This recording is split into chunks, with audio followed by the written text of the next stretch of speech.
up, nerds and nerdettes and wee little nerdlings all? It's your buddy Big Johnny G, the Two Gun Pixie presents Legendary Gaming.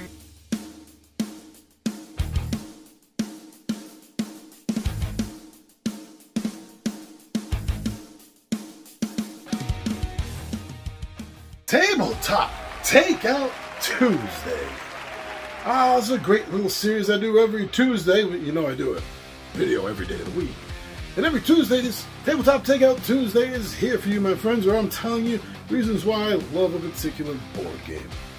Well, I've changed things up a little bit, and you've also come to expect Meet the Villains, where I've been showcasing Marvel villains for the Champions game, right back there.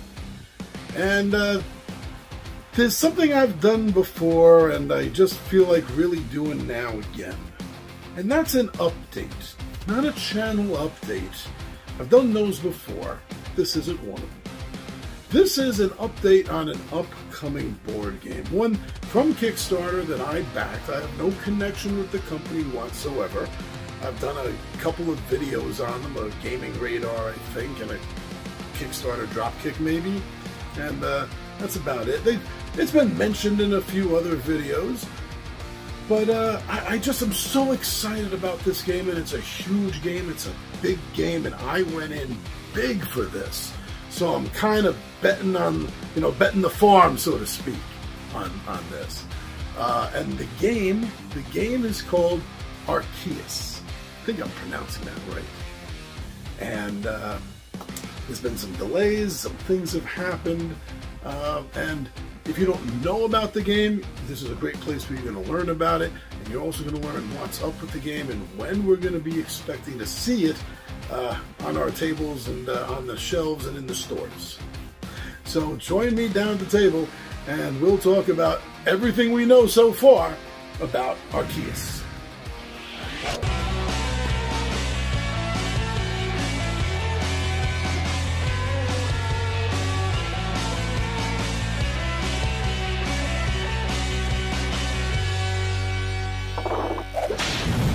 Now again, maybe you're unaware of the game, you're not necessarily a backer of it, and you haven't come across this before. Well, then sit back and relax, because I think you just may enjoy the adventure of this game. Now, Arkeis is being published by a company called Ankama Games.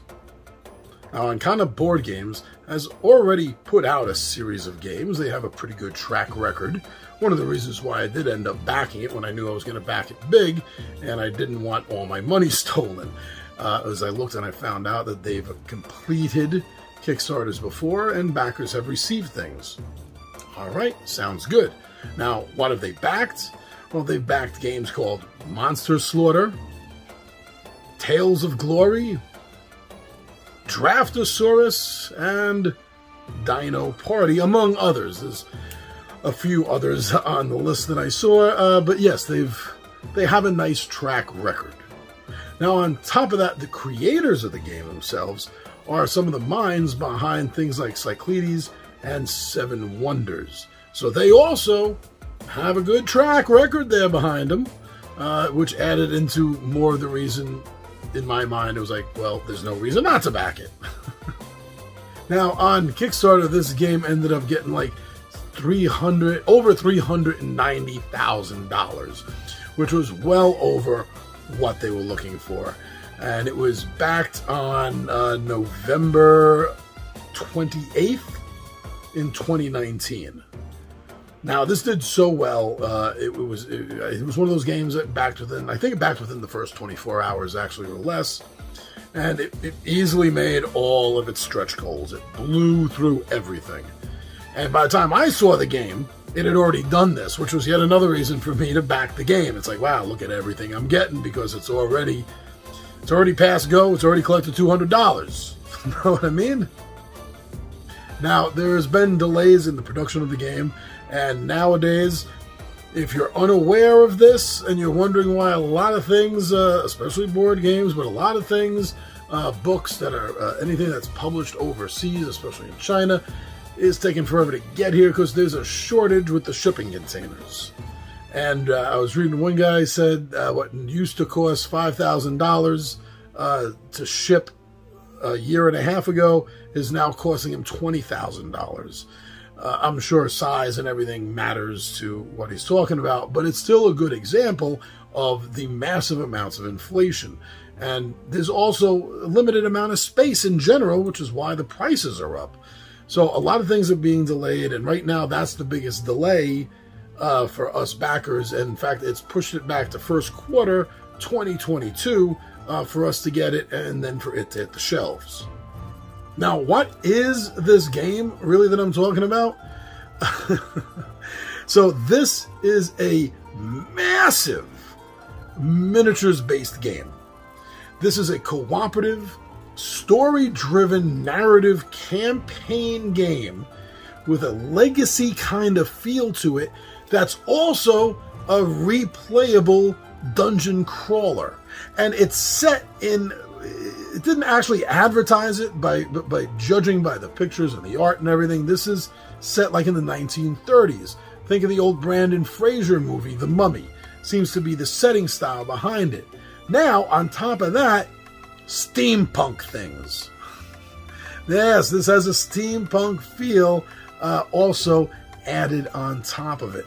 The look of this game, the art style, the miniatures are absolutely wonderful and beautiful to look at. It is not only a beautiful example of art, but so thematically perfect and fitting for this game. Everything, every aspect from the tokens to the characters screams thematic. The box art itself, well, the original box art for the back was supposed to be this massively cool, awesome steampunk mummy face in this dark blue and a black background. It looked amazing. But that's just going to be a slipcover now. They're only doing one box cover art. And as I said before, you know, with shipping prices like tripling or quadrupling in some cases, I understand they need to save money. So they've gotten enough negative feeling from a lot of the backers on Kickstarter for this already. I'm not going to add to it, but I am sorry to see that it's just a slipcover. But the art is beautiful. The boxes themselves are part of the board. This is a collection of boxes inside boxes that when you pull it out, they're rooms. They're rooms inside the mummy's tomb. There's tiles of sand, which look amazing, that go along with this as well.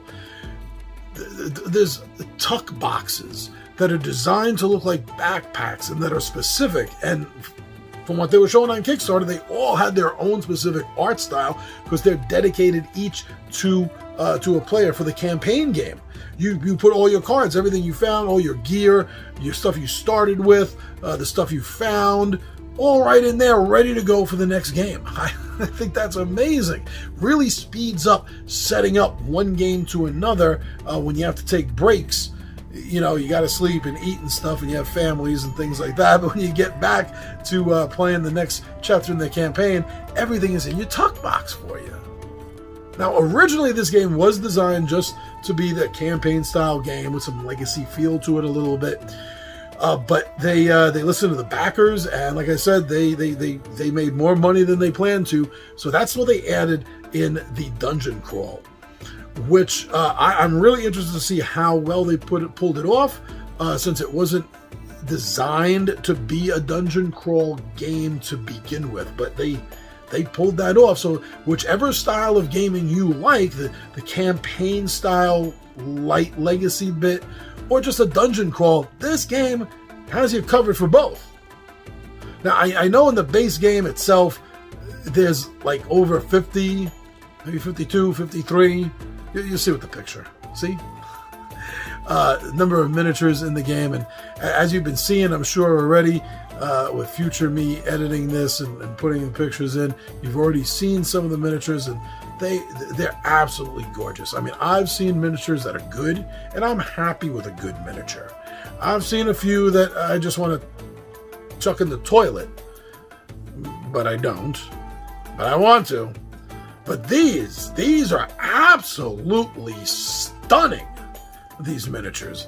And this is one of the few times that I'm looking at miniatures and I actually do care that I don't paint. And I'm sorry about that. But then again, how much more time do I have in the day to even think about taking up another time-consuming hobby? But if I did, I would be all over painting these miniatures. Now, the game, as far as Kickstarter goes, originally had 2 levels to back at, which was the regular level and then the deluxe level. And the regular level is what I'm assuming is going to be sold in stores, minus the Kickstarter exclusive stuff. So you're going to get the game I described, the pictures that you've seen here of it, of the box, the game boxes, the board boxes, the miniatures.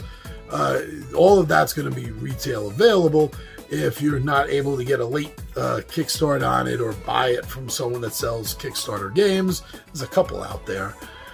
That's what you're going to get. And everything is good. Everything is great, right? I've been hyping it up for no reason other than I believe in it. And you've been seeing everything yourself in these pictures and these photos that I've been putting up. So you know I speak the truth here, my friends. Now, what I ended up getting, as I said, when I saw this and I had the opportunity at the time, I decided to jump and do something big. I rarely do that on Kickstarter. I've done that 3 or 4 times. I had to get the deluxe version of this, which I don't think is going to be sold in the stores at all. And that's coming with a couple of the extra expansions. There's an expansion called Mima, which is a new NPC, well, not an NPC, but a new character actually to play from the game. I think she's an escaped cultist, I think, which is kind of cool. And there's also something called the Sandworm expansion, which has a gigantic steampunk, well, sandworm blasting out of the sand, and a scenario that you can add into the existing game along with it. I think Mima has a scenario also that gets added in, maybe. Oh, yeah, it also comes with a playmat, the deluxe version. So I'm sure that's going to be sold separately, along with the Mima and the Sandworm. I'm sure they'll be sold separately as expansions for the core game. And also came with extra combat dice, extra investigation dice come along with it as well, and a dice pouch. That looked kind of cool. Looked leather. I'm not sure. I didn't read about it. I just saw it. You know, it's like, yeah, I would have got the deluxe of it. Didn't have it. That was just like an extra for me, you know. And then there were some add-ons, which I'm sure a few of them, at least one of them, the Sphinx, is going to be probably sold as an expansion as well, which is a brand new scenario for use with the Sphinx miniature in the game. It's anything to add another scenario. I'm all about that. I want to be able to have the opportunity to have to play the entirety of this story. So that's why I went all in for this. Let's just hope it was worth it. Now, as of the filming of this, which is probably going to be about 2 weeks before it drops, I think. For the filming of this right now, production is all but finished. They have the white box. They just approved the white box that they got sent to the game, so they see, and that's all it is. It's a white box. There's no images, no printing on it whatsoever, just so that they can see that how everything's going to match up, how everything's going to fit, work, feel, look, and they just got approved. So, and that was a couple of weeks ago already, so that was like a month ago by the time you've probably seen this video. It was all approved. The rule book was all finished in French, and it's a French-based company, by the way. And I believe the English version, the rules were just finished. If there's any other rule languages, they're either finished or just about to be with the translations on that. The miniatures have all been approved. The molds were made. Again, this was, by the time you're watching this video, probably about a month ago. So production was starting on the miniatures. And they were waiting to get everything so they can send it out to the waiting warehouse, whatever you want to call it, to be in line to get on a ship. Which brings us back to the ship problem, which is why they don't think it's going to be available until first quarter 2022. But that's everything we know about this game so far. If there's something you've heard about it, you know about it, something I missed, please put it in the comments. I'm dying to know everything I can about what's going on with this game, and I really want others to know about it. So if you know anything, share the information. Thank you very much. I'm your buddy Big John Ed G for Two Gun Pixie Presents Legendary Gaming, and I am